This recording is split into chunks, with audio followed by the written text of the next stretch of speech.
Everything you've ever learned about generating leads and growing your business is wrong.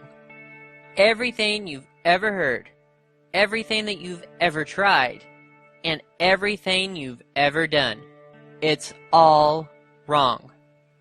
What I want to do in this short presentation is teach you a system for marketing your business to a point where it becomes instantly obvious to your prospects that they would be an idiot to do business with anyone other than you at any time, anywhere, or at any price. For example, let's say you're a chiropractor and you've just spent more than $10,000 on radio advertising. You spent an entire weekend with an audio crew in your office, interviewing your staff, explaining your facility, and getting the entire production just right for prime time over the airwaves. And after all that work, effort, and expense, you ran the ads for several weeks. Your phone only rang 15 times, and those ads resulted in producing just one single patient at $1,900. How would you feel after investing $10,000 and winding up with a net loss of $8,100 you will never get back, not to mention all the time, effort, and energy you wasted? But let me ask you this. What if you could take just $1,300 of that marketing budget, and just by changing what your radio ad says, instead of getting just 15 calls resulting in only one sale, you could generate 137 calls, close 37 of those calls into brand new paying patients, each worth an average of $2,500, and you pocket a cool $92,500 for your trouble.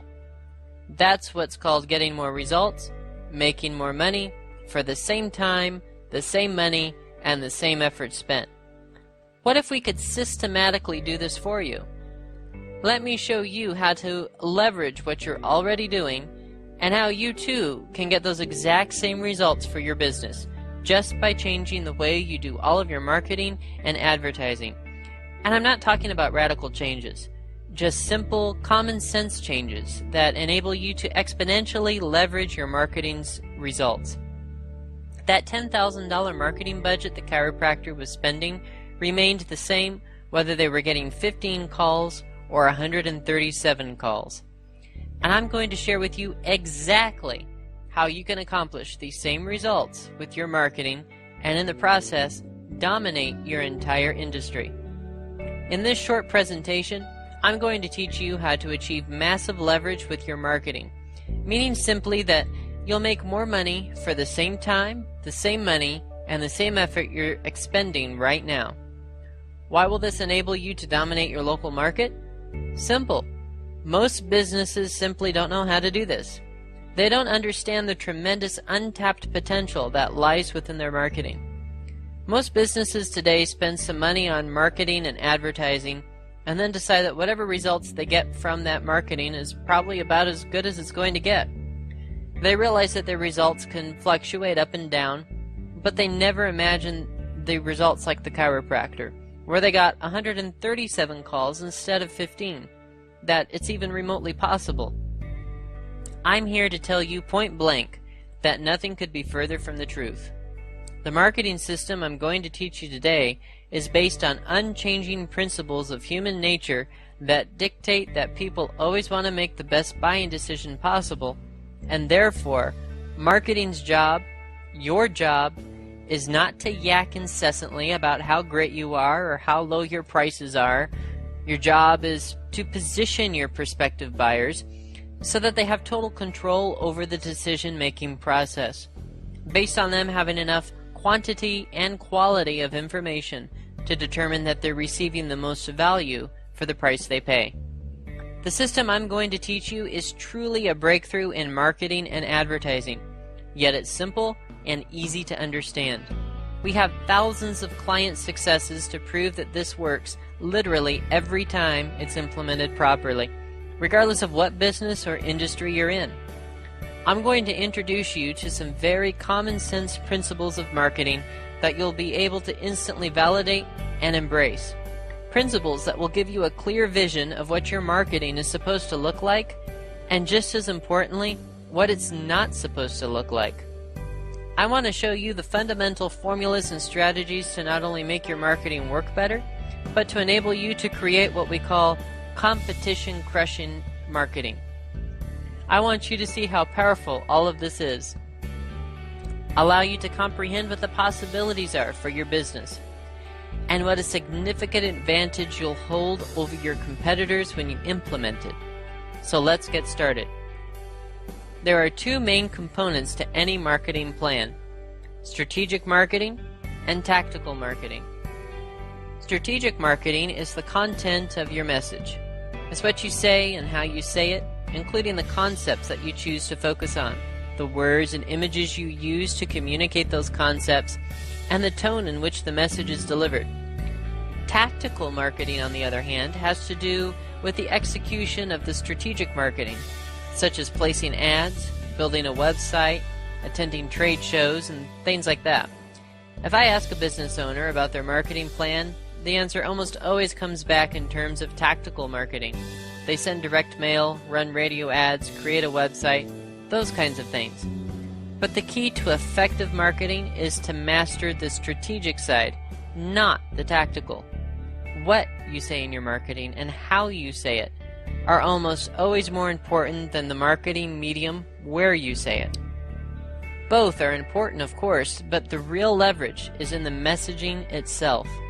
And that's the strategic side of marketing. In fact, when a marketing campaign bombs, the tendency is almost always to blame the marketing medium, like the TV or radio station, which is the tactical part of the plan, without any regard to how good or bad the strategy behind that marketing piece was. During this presentation, you'll learn how to say things in a way that will make a profound difference in your marketing results.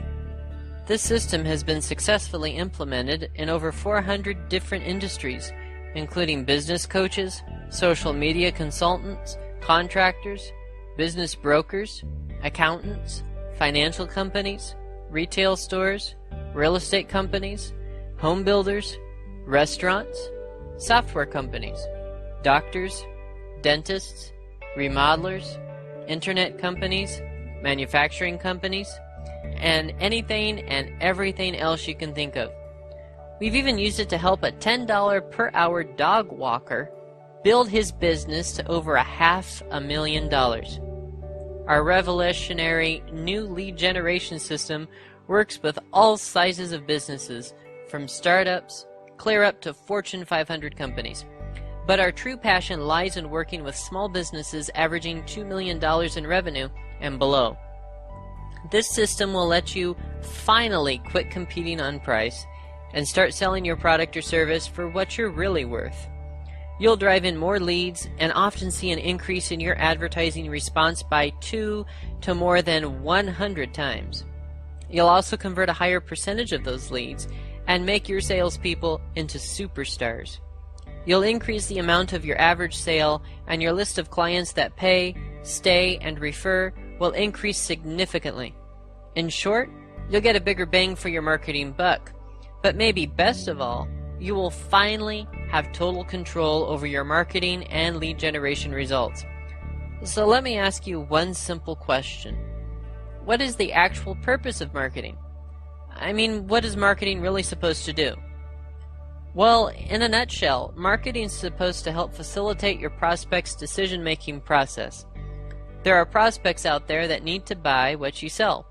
Sometimes they need to be educated to the fact that they need to buy what you sell in the first place. And other times, they already know that they want it, but they need help deciding who they should buy it from. Often they think they might want what you sell, but they have questions and concerns that need to be overcome before they'll pull out their credit card or checkbook. But consider this. Because these prospects are not experts in what you do, or their exposure to what you sell is quite low, they don't really know the relevant issues surrounding the purchase. They don't know how to make the best decision. They can't tell the difference between the best deal and a major mistake, which leaves an opportunity for you to provide them with this information and then guide them through the buying process. Consider this example. Throughout your life, how many sunrooms have you ever bought? Have you bought 5, 2, 1, or like 99% of homeowners, 0? Let's assume you fall into that group of 99% of people who've never bought a sunroom before. Do you have any idea whatsoever how to buy a sunroom? Can you tell the difference between a $10,000 sunroom and a $25,000 one just by looking at it? Of course you can't. Now realize that when people need to buy what you sell, they are generally speaking just as clueless about what you're selling as you are about sunrooms. So your job, simply put, is to facilitate your prospect's decision-making process. Listen, this is actually pretty simple.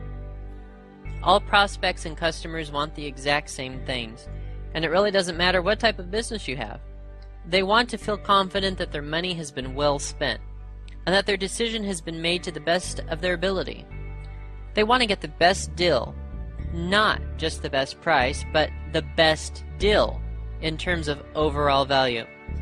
People instinctively want to make the best decision possible and not feel like they've got to second guess their buying decision. All you have to do as the marketer is figure out what's important to your prospects. Educate them as to what constitutes the best deal when it comes to buying what you sell. Remember, value. And then show them quantifiable proof that you actually provide the best deal in terms of price and value. All this has to be communicated to them in a way they'll pay attention to, believe in, and then take action on. When this occurs, the prospect gets what they really want from you, complete confidence that they have actually made the best decision possible and that they have truly gotten the best value. But here's the problem. Instead of using marketing to educate and facilitate the decision-making process and build the case why a product or service is the best on the market, most businesses fill their marketing with self-serving jargon that's only a thinly veiled way to say, "Buy it from me because I want you to give me the money instead of my competitor." That's why people become jaded and why they resist marketing. They tend to either dismiss your entire marketing message, or worse, they become skeptical and stop paying attention to the message altogether. Prospective buyers want and need to be educated so they can feel confident when making their purchase decision, and no one's providing it. But here's the good news. The first one who does provide prospects with this information wins all of the most profitable customers available. When marketing is done improperly, the end result is 100% predictable. You start to feel intense pricing pressure from your prospects, and typically you're forced to cave in, lower your prices, destroy your margins, and make less money than you should just to stay competitive. And you get to spend more time at work and away from your family than those that are successful. Here's the brutal truth, and please don't be offended by this, but if you're always competing on price, it's your own fault. Your lack of marketing ability has led to a situation where there's no discernible difference between you and your competition. There have been no additional parameters or relevant issues introduced to educate your prospects as to what really constitutes the best value when it comes to buying what you sell.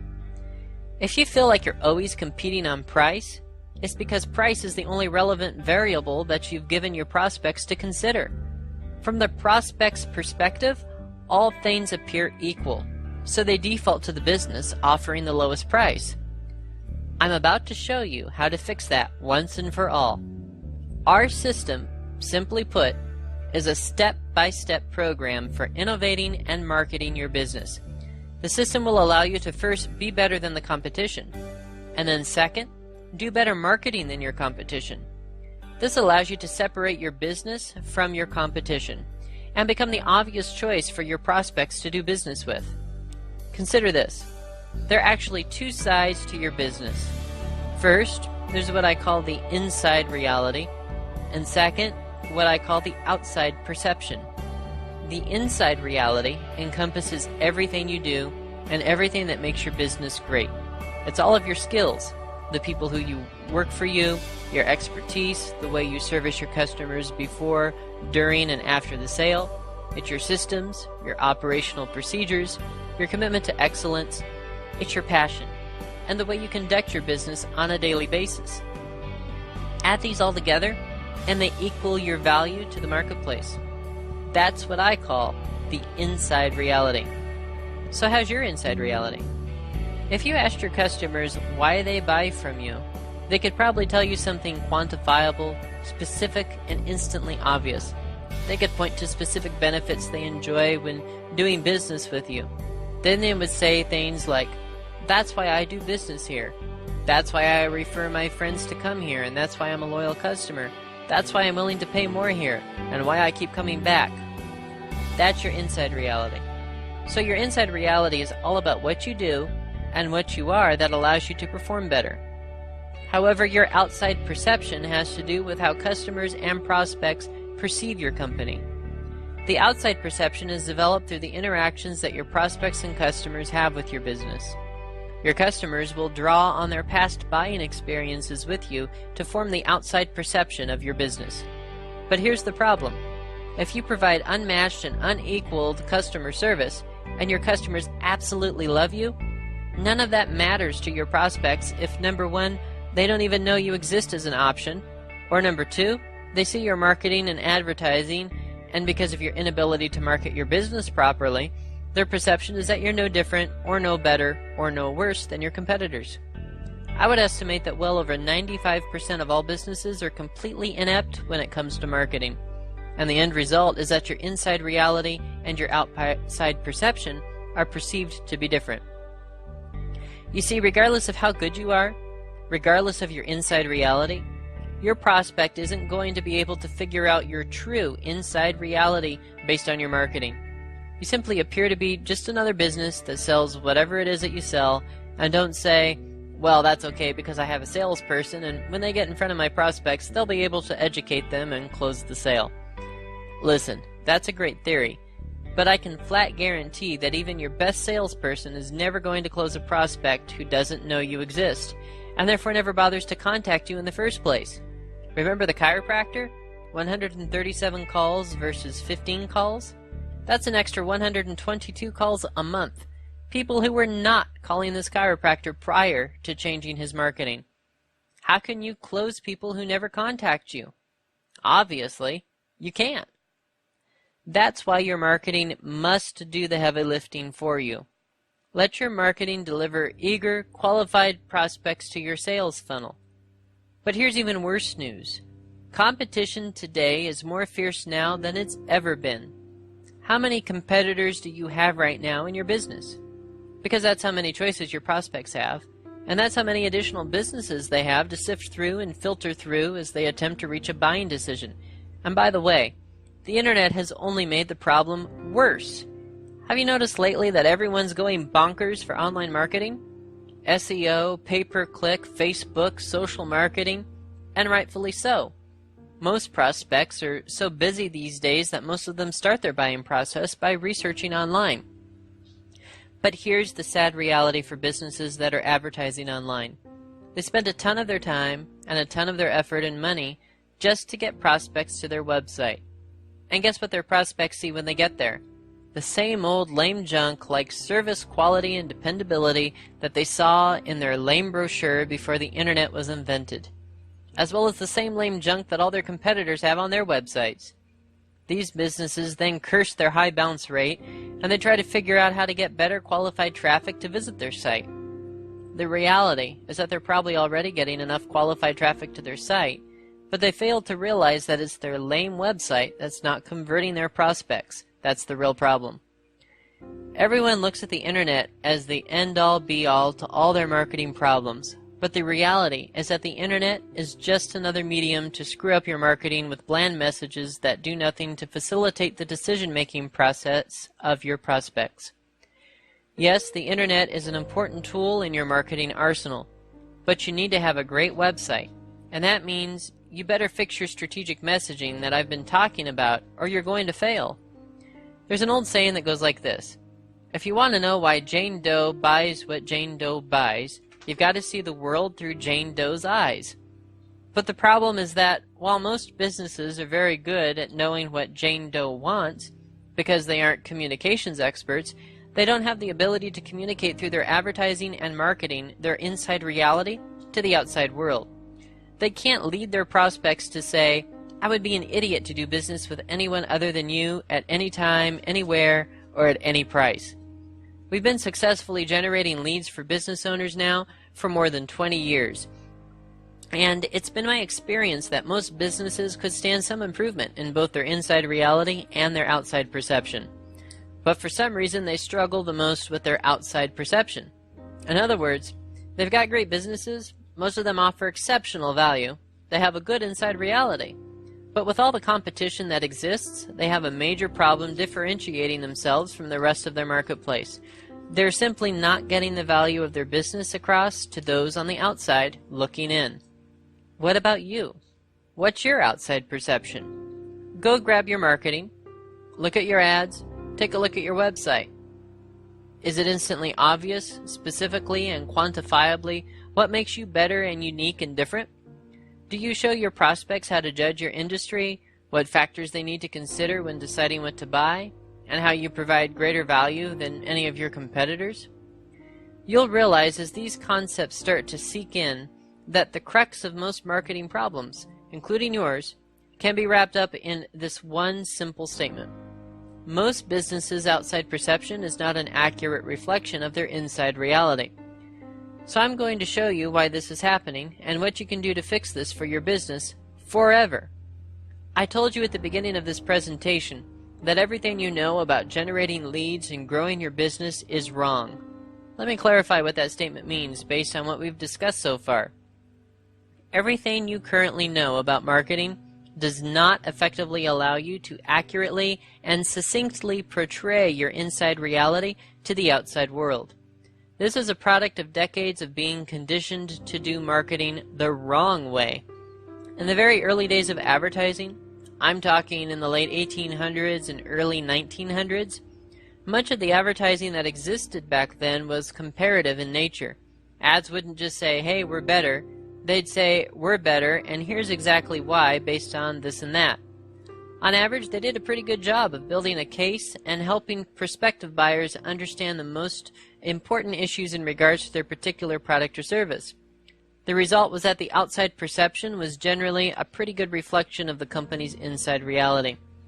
Then the most significant event in the history of marketing and advertising occurred in 1945. Television was commercially introduced for the first time. Up until then, total national distribution of an advertising message was extremely limited to radio, print advertising in a few magazines, and maybe the Sears catalog.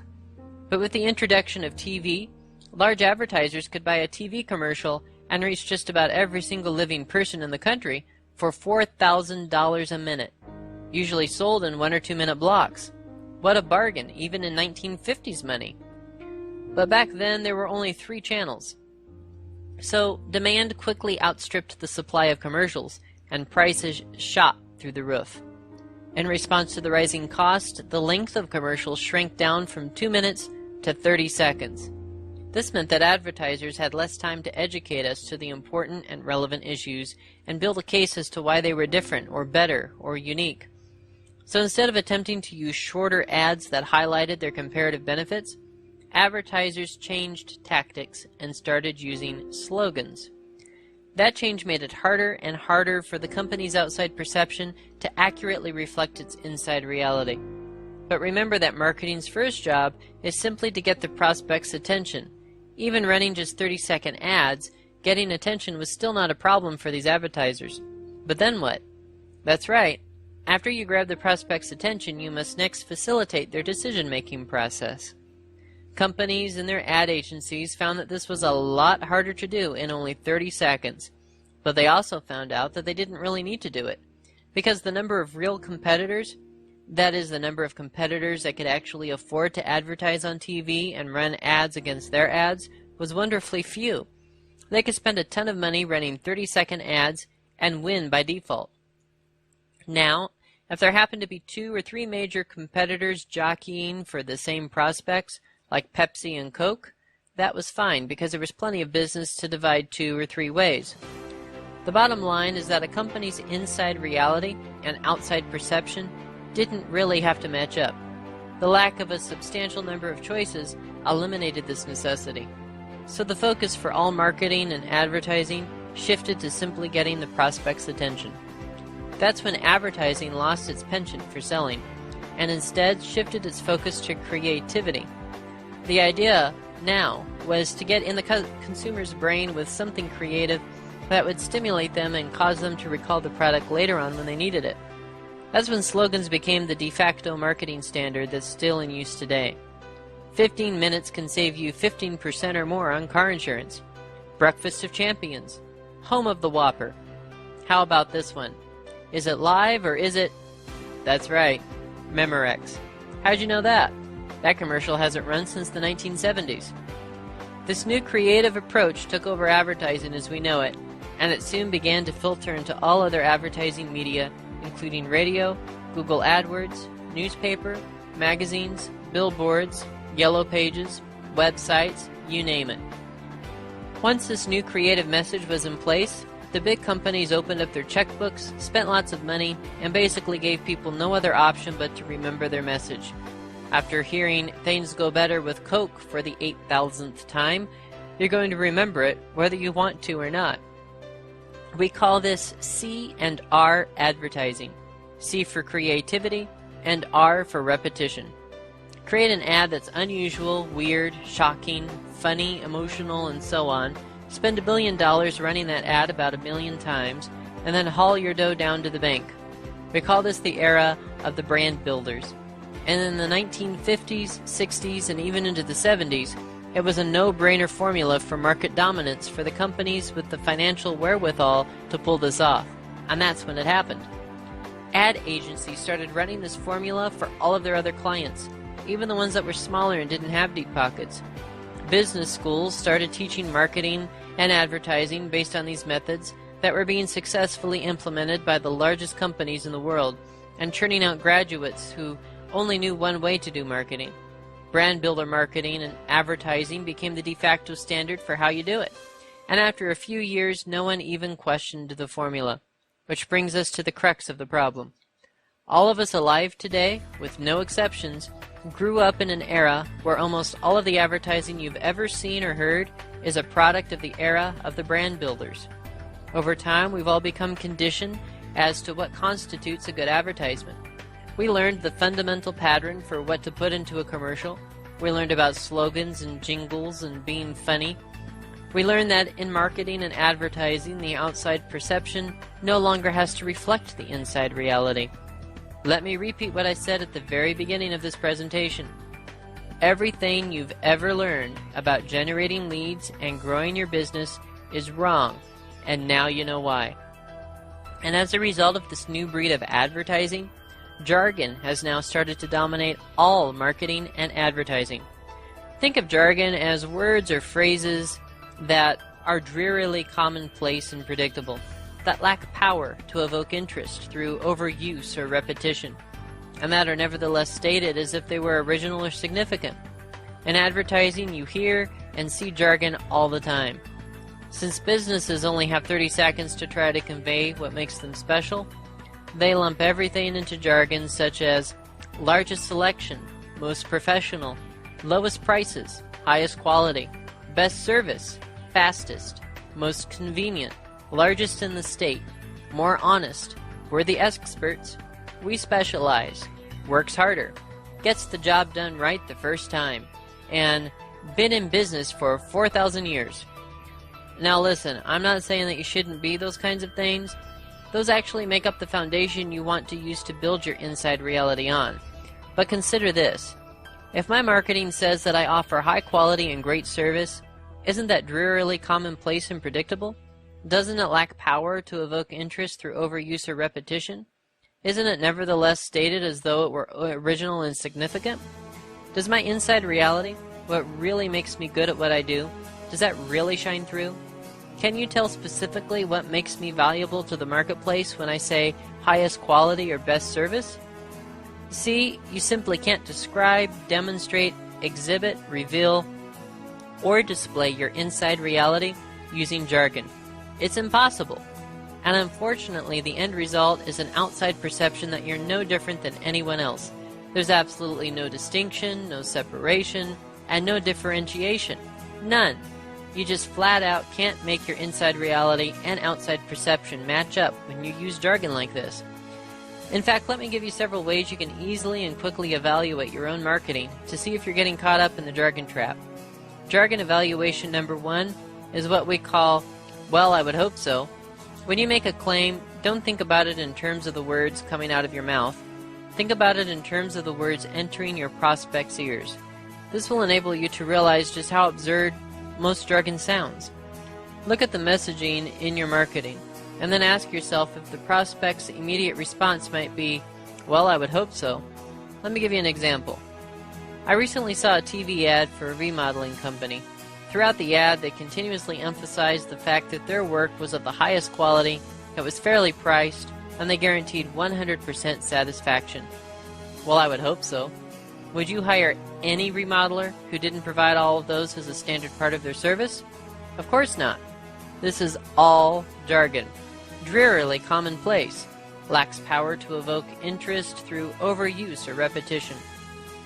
How about this one from a consulting company? Our training leads to change. We increase the productivity, performance, and profit of your company. Well, I would hope so. Does anyone hire a consultant for any other reason than to do those things? Most ads today are nothing more than a jargon fest. Does this jargon tell you anything about these companies' inside reality? What else would you expect them to say? Everyone's always going to say wonderful things about their company if they can get away with it. The problem is that if your company has an exceptional inside reality and you're using the same jargon as everyone else, then the outside perception is that you're all the same.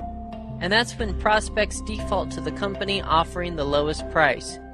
Price now becomes the only determining factor.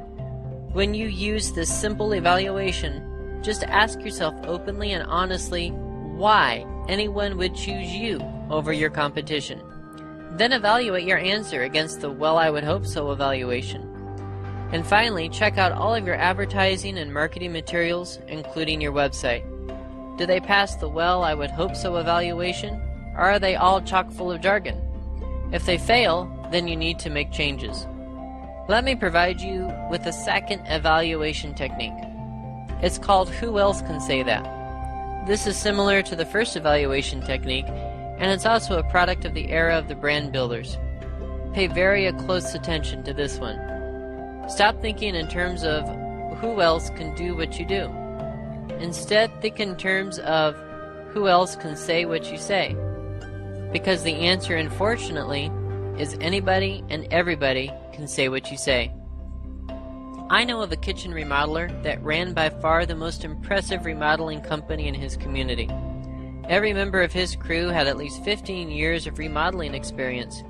They were all certified subcontractors. They had won multiple industry awards. They were the only kitchen remodeling company that provided not only a full satisfaction guarantee, but also a 10-year material and labor warranty on everything they did. They left the job site every night cleaner than when they first arrived. They also guaranteed they could remodel any kitchen in no more than 5 days. Half the time of their competitors, and this of course meant far less disruption and inconvenience to the homeowner. In short, their inside reality was literally second to none, but they had a huge marketing problem. Their marketing looked virtually identical to all of their far less worthy competitors. Their marketing said things like certified subcontractors, guaranteed satisfaction, and then a long laundry list of the work they performed, such as new cabinets installed, complete kitchen remodeling, and so on. Oh, and get this, they accept Visa and MasterCard. Well, I would hope so. But then ask this question, who else can say that? When the owner of this remodeling company was asked that very question, he got really defensive. He said, "There's no other remodeler that can begin to match the work we do. Our subcontractors are far and away the best there is. No one, and I mean no one, can say what we say." Understandably, this contractor was extremely passionate and protective when it came to the superior company he had worked so long and hard to develop over the years. So, finally, to try to get to the point across to him, he was asked to pull up the websites of his 5 biggest competitors and see what all of them were saying on their homepage. Let's just say that his jaw hung open for about 2 minutes straight before he finally pointed at the screen and said, "Oh my gosh, look at this other company's website. I know this guy. He's terrible." but his site says the exact same thing as mine. In fact, I think he copied my site word for word.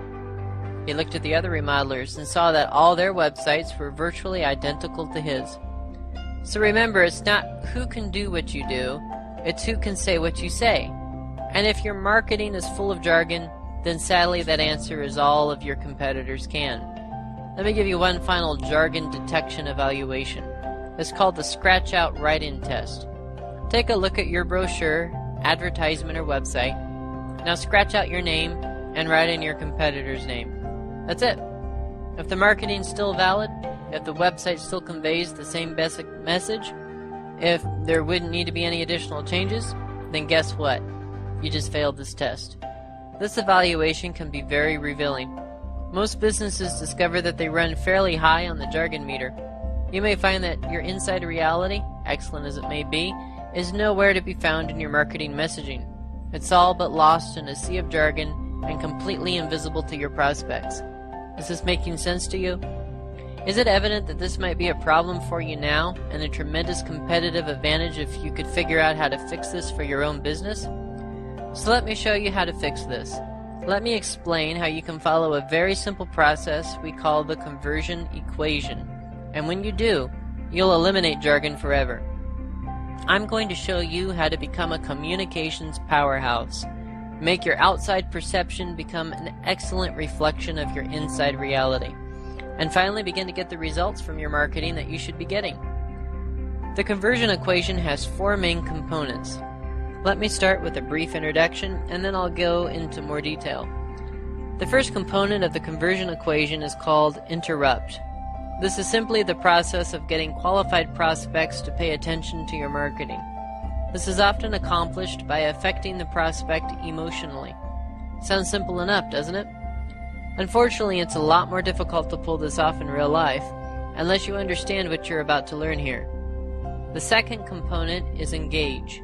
Once the prospect is interrupted, it's critical to give the reader the promise that information is forthcoming that will help the prospect make the best decision possible, or in other words, facilitate their decision-making process.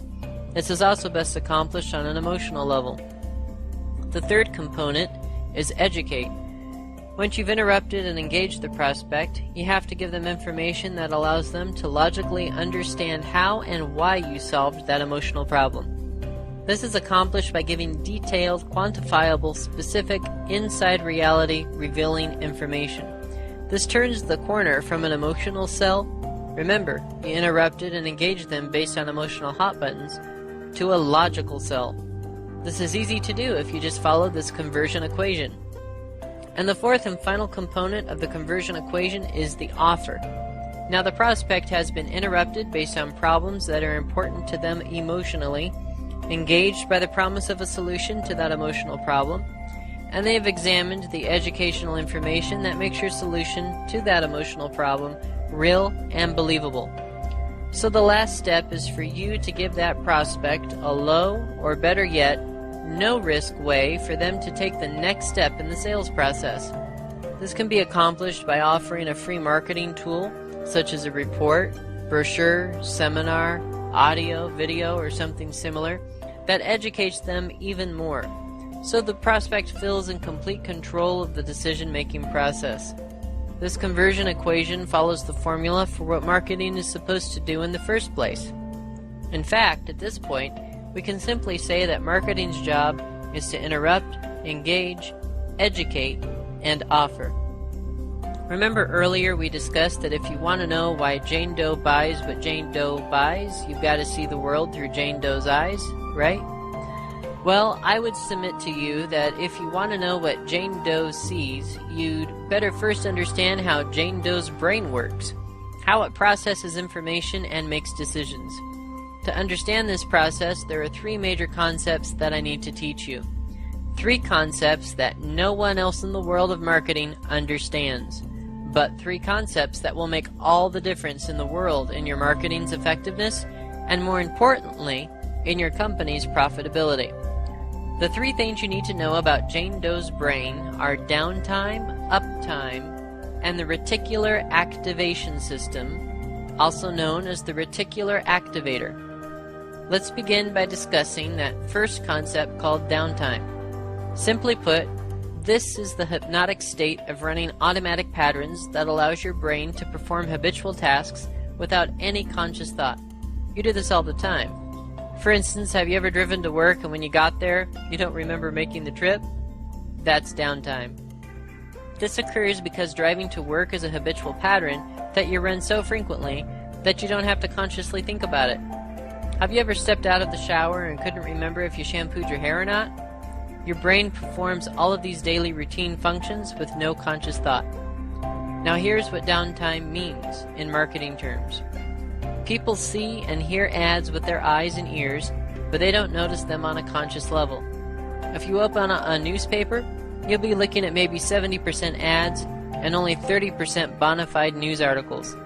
But because the ads are only seen on a downtime level, 9.9 times out of 10, you won't consciously notice them at all. All you consciously see is the news, which is what you were there for in the first place. The second concept is what's known as uptime. This is the brain's state of alertness or active engagement. It's like when you're driving on the freeway in a heavy thunderstorm. Your hands are firmly gripped on the wheel at the 10 and 2 o'clock positions and your pupils are as big as saucers. You're sensitive and responsive to everything around you. You're in uptime when you're watching a horror movie and you hear the music building to a crescendo in anticipation of something scary happening. You can think of uptime as your brain going on alert mode. But here's what uptime means when it comes to your marketing. When your prospect is in uptime mode, they consciously notice your ad or marketing piece and they're open to your suggestions and solutions. Something captures their attention and compels them to keep paying attention. The key to marketing is to get your prospect out of downtime and into uptime.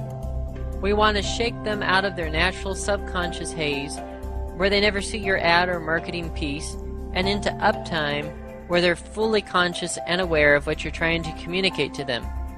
Once you understand how to do this, you'll have the ability to make a fortune with your marketing. But to completely grasp this model, you've got to learn the third major concept about how Jane Doe's brain works, which is called the reticular activator. The reticular activator is the part of your brain that's on the lookout 24 hours a day, 7 days a week, even when you're asleep. It constantly scans the environment looking for things that fall into any of these three categories. Things that are familiar, things that are unusual, and things that are problematic. When the brain detects any of these three categories on a subconscious level, it sends a message over to the conscious side of the brain and says, "Hey, wake up! There's something here you need to pay attention to. And by the way, whatever those familiar, unusual, or problematic things are, we call them activators." In short, your brain, on a subconscious level, is constantly on the lookout for activators. It's searching for things that are familiar, things that are unusual, or things that are problematic. In other words, things that demand a conscious response. Whenever it finds one, it pokes your conscious brain and snaps it out of downtime sleep mode and into uptime alert mode. Let me give you an example of the raw power of your own reticular activator. And please don't get mad at me for what I'm about to do to you. But I'm going to permanently embed this example directly into your reticular activation system. And I guarantee that you will remember this for the remainder of your life on this planet. Seriously. Here we go. I'm certain that at some point over just the past several weeks, you've glimpsed at a FedEx truck making its deliveries. FedEx has been in business since June 18, 1971. That's a lot of years those trucks have been driving around town.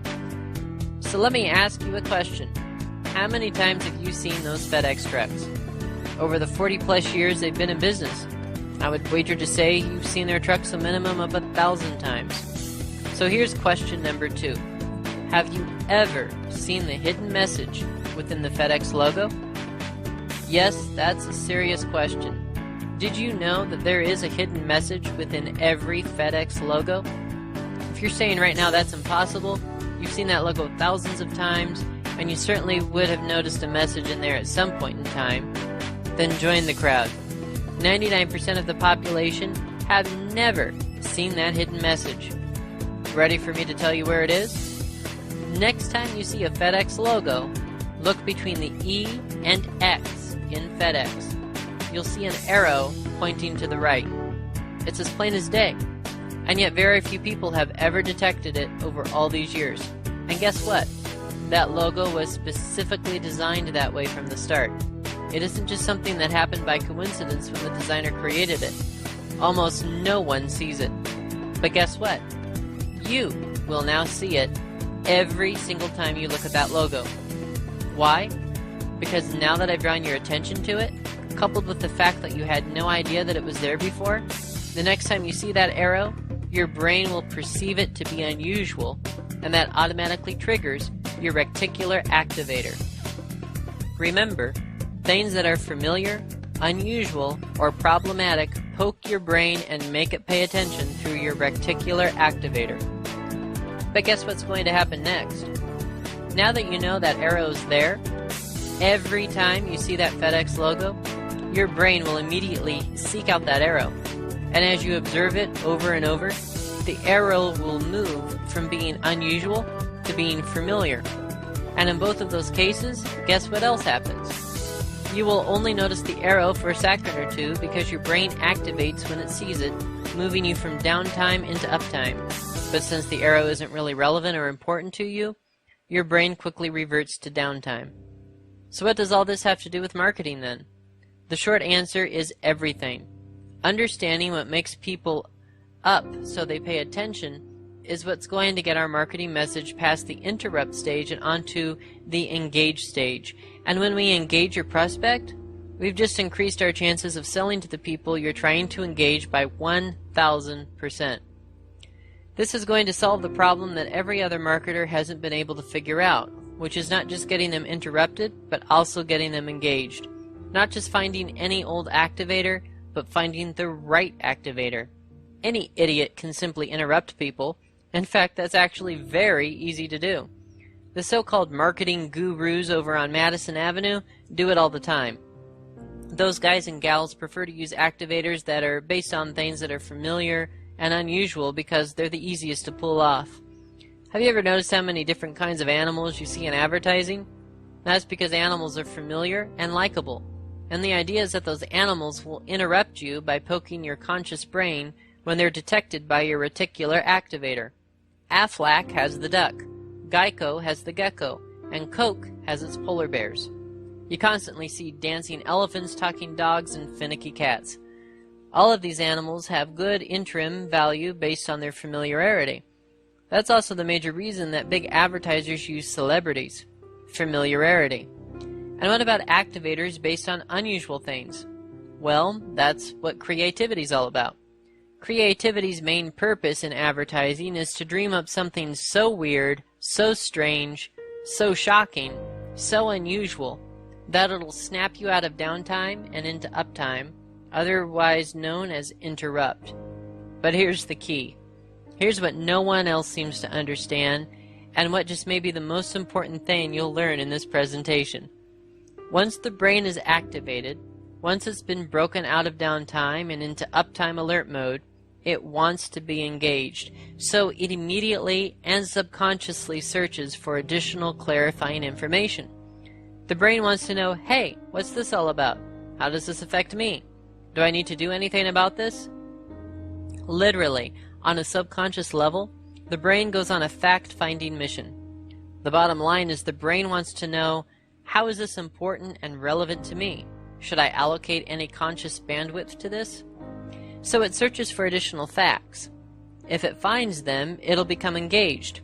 If not, it'll quickly revert back into downtime. We call these important, relevant issues hot buttons.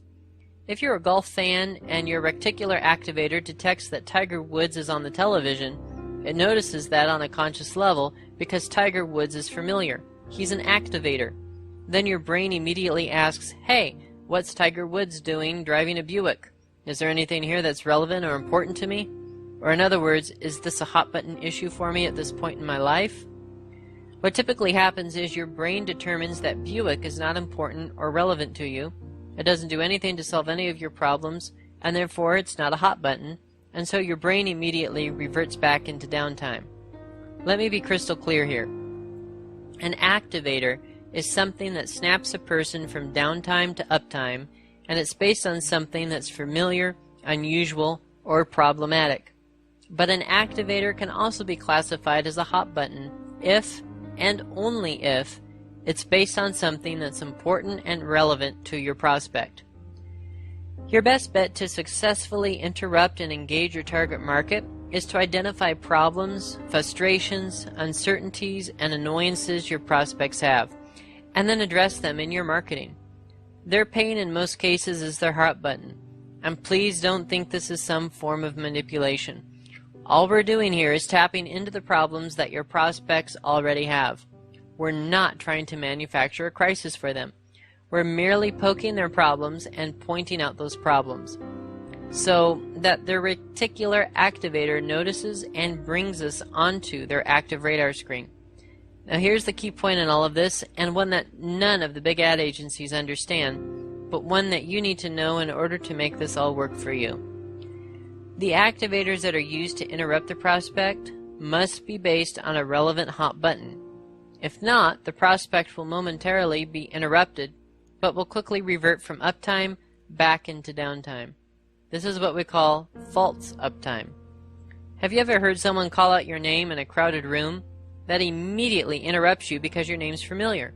But when you turn around to see who it was that was calling you, you realize, oops, they were actually calling out to someone else with my name. Your name is an activator. But because in that situation your name wasn't important or relevant to you, it didn't engage you. You quickly reverted right back to downtime. That's what we call false uptime. Remember what I just said about the FedEx logo?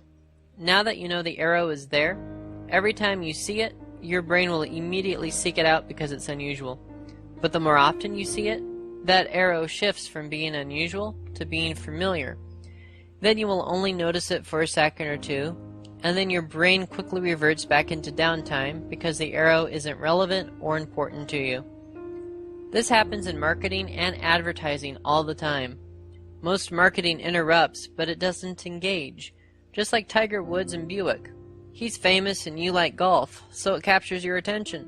It interrupts you. But when you find out that it's not based on anything that's important to you, when there's nothing relevant, nothing that solves some problem that you have, you quickly revert to downtime.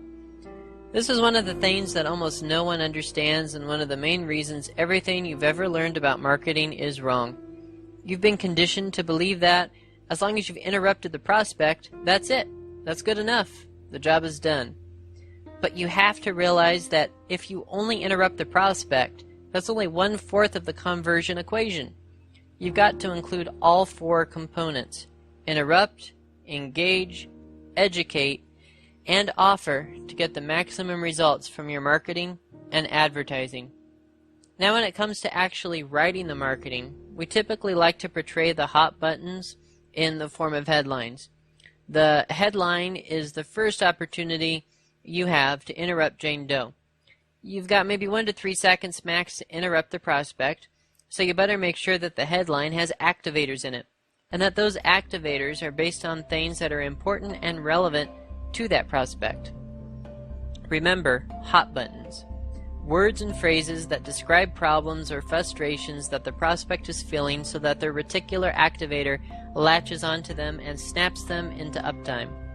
In print advertising, magazines, newspapers, yellow pages, and so forth, the form of the headline is obvious.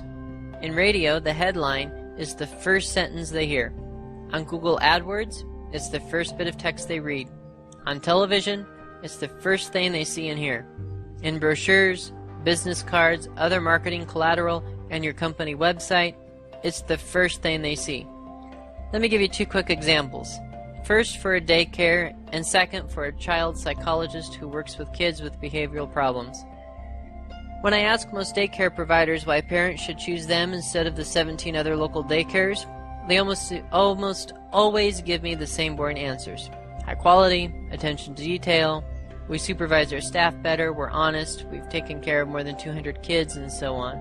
Nothing but jargon. Unfortunately, this exact same jargon shows up in boring, ineffective headlines.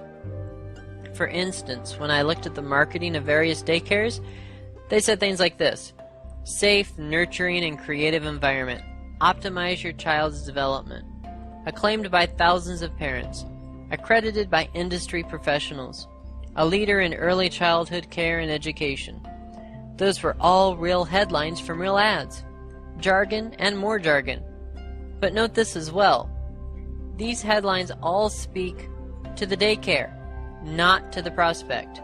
You could place the word "we" in front of all that jargon and it would fit perfectly. We optimize your child's development. We're acclaimed by thousands of parents. We're accredited by industry professionals. Prospects don't care about the daycare.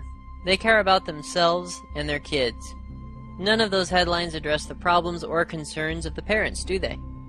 If you really want to interrupt John and Jane Doe, you've got to use much more powerful language than that to get them to respond on an emotional level.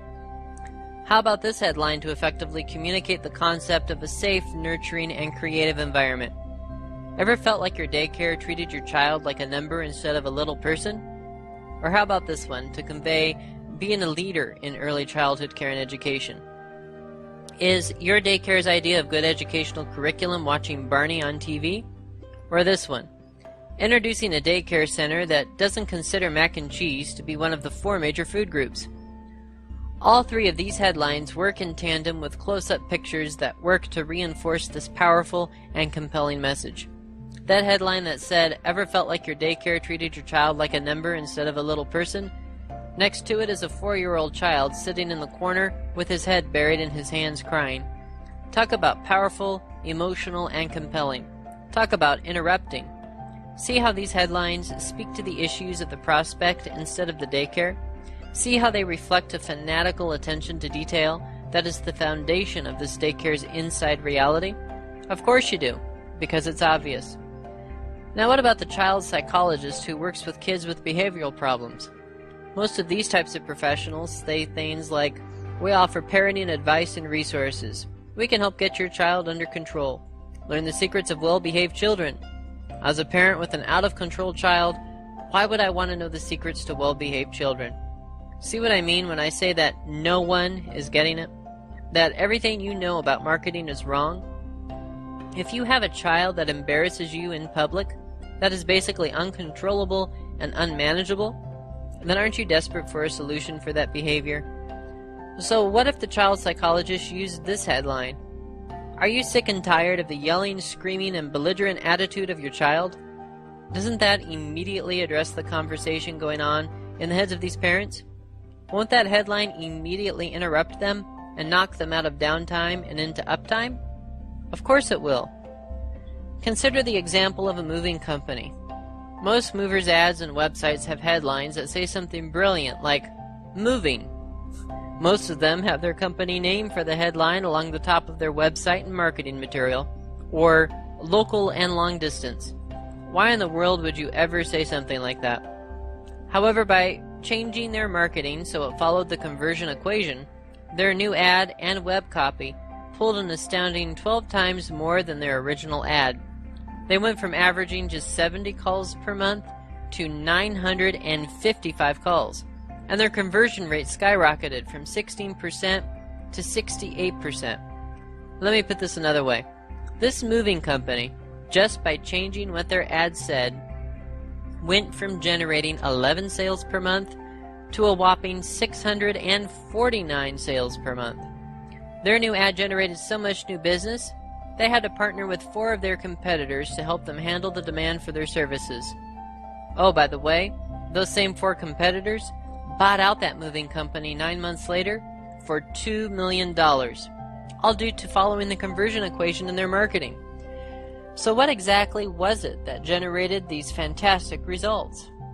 Well, their new ad and website featured a headline that said this: "Last year, over 4,350 complaints and lawsuits were filed against moving companies in Dallas."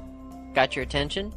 You bet, because it hits on the prospect's hot buttons of uncertainty and problems that might arise when they move. Then they go on to describe what to look for and what to watch out for when moving.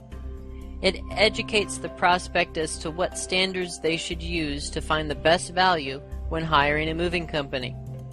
Okay, to wrap up this discussion about interrupt and engage, Let me address the topic of engage specifically for just a moment. To successfully engage, all you have to do is use a headline or a subheadline that promises the reader that if they will keep reading or listening to the ad, that they will get information that will facilitate their making the best decision possible. Not sales information, not here's how great we are information, but rather bona fide decision facilitating information. Sometimes the headline itself will engage, but more frequently it's a subheadline that makes the promise to educate and therefore engages. Let's go back to the daycare ad and continue that example. Remember the one that had the headline that said, "Ever felt like your daycare treated your child like a number instead of a little person?" The follow-up engage subline would simply say, "How to ensure your child gets personal, loving, caring, one-on-one attention at daycare." Or the headline that said, "Is your daycare's idea of good educational curriculum watching Barney on TV?" The follow-up headline that engages says, "How would you like your child to be reading at a first grade level before starting kindergarten?" In both cases, these subheadlines clarify the first headline and let the reader know that if they keep reading the ad, they can expect to find specific details regarding each of these major hot-button issues. In short, these subheadlines engage. The child psychologists that use the headline, "Are you sick and tired of the yelling, screaming, and belligerent attitude of your child?" His subheadline said this, "Now you can discover the secrets to controlling your child and instantly restore peace and quiet in your home." Show me just one parent experiencing this sort of behavior from their own child who wouldn't immediately respond to this ad. The moving ad. Remember they had the headline, "Last year, over 4,350 complaints and lawsuits were filed against moving companies in Dallas?" It had a subheadline that read as follows, "Ask these 15 questions to make sure that your moving company's policies, procedures, and standards will protect you from an unpleasant moving experience." So what do you think you might find if you decide to keep reading the rest of this ad or website? That's right, 15 things to be aware of and to look for when choosing a mover. The subheadline engages the reader to continue reading to find out the decision-facilitating information. And that brings us to the third and fourth components of the conversion equation: educate and offer. I mentioned earlier in the presentation that every marketing piece should contain a risk-lowering offer to encourage the prospect to take the next step. And that offer should generally be to receive additional information, or in other words, to further educate the prospect and to build your case. Now, here's the real key to success in marketing. The right offer allows you to capture a large percentage of all future buyers in addition to those looking to buy right now. There's an educational process that the prospect goes through from the moment they begin thinking about buying your product or service to the point where they actually complete the purchase. Most marketing only caters to those now buyers who will be making a purchase decision in the very near future and does nothing or very little to educate those who are just thinking about it right now, but who might buy later. Here's the problem with that. At any given moment, the number of prospects who are ready to buy right now represent no more than 1 to 5% of all those who are ultimately going to buy what you sell. You've got 95 to 99% of your prospects who are in the thinking about it and gathering information mode, but when they're attempting to gather information, you don't give it to them. This is where the fourth component of the conversion equation becomes absolutely huge. Your offer gives you the opportunity to provide additional educational information to the gathering information mode prospects, and in the process capture valuable information about who these people are, so that you can proactively market to them on an ongoing basis. This allows you to take control of your target market. The daycare that we've been talking about makes a perfect example of this. How many of the parents that see that ad for daycare remember the one that says, "Ever felt like your daycare treated your child like a number instead of a little person?" Or the one that said, "Is your daycare's idea of good educational curriculum watching Barney on TV?" Remember those? How many of those readers do you think are ready and waiting to relocate their kid from their current daycare to this daycare, and were relieved to see this ad so they could finally make the switch? My guess? Maybe 1% maximum are now buyers. But because the headline, subheadline, and images are so powerful because they do such a good job of interrupting and engaging. A lot more parents who are not ready to buy right this minute are going to see those ads, pay attention, and be interested. These powerful ads could easily compel as many as 10, 15, or even 25% of the parents who read these ads to seriously contemplate changing daycare services. But if the ads only offer is the typical one that most daycares put in their ads, call for a free consultation, then none of those future buyers are going to call. Why would they? If you're not ready to make a change, why on earth would you call now for a free consultation? You wouldn't. Furthermore, the ad itself is relatively limited in size. The daycare can't possibly cram their entire case with all of its associated evidence right there in the ad. It won't fit. This is why we would recommend that the daycare provide what we call an informational offer. What if they offered everyone who calls a free report titled 10 Things Your Daycare May Not Tell You? This report uncovers the 10 critical areas all parents must know and investigate before they place their kids with anyone offering daycare services. This revealing report compares the 17 most popular area daycares against each other in all 10 of these areas, saving the parents their time, effort, and energy when making that all-important decision as to who will watch their child. But here's the really neat part by having this type of offer. When the parents do call in or go online to request the free report, the daycare can now capture that prospect's contact information and proactively market to them from now until forever. Then the daycare could set up what we call a drip campaign to consistently and repetitiously follow up with these interested parents and keep providing them with additional decision-making information until they finally become ready to buy. Depending on what you sell in the specific situation, there's actually 8 different types of informational offers that we create and offer your prospects. And if we want to dominate your marketplace, we've got to get your offers right as well. Hopefully this is all coming together for you now. Interrupt, engage, educate, and offer make up the conversion equation.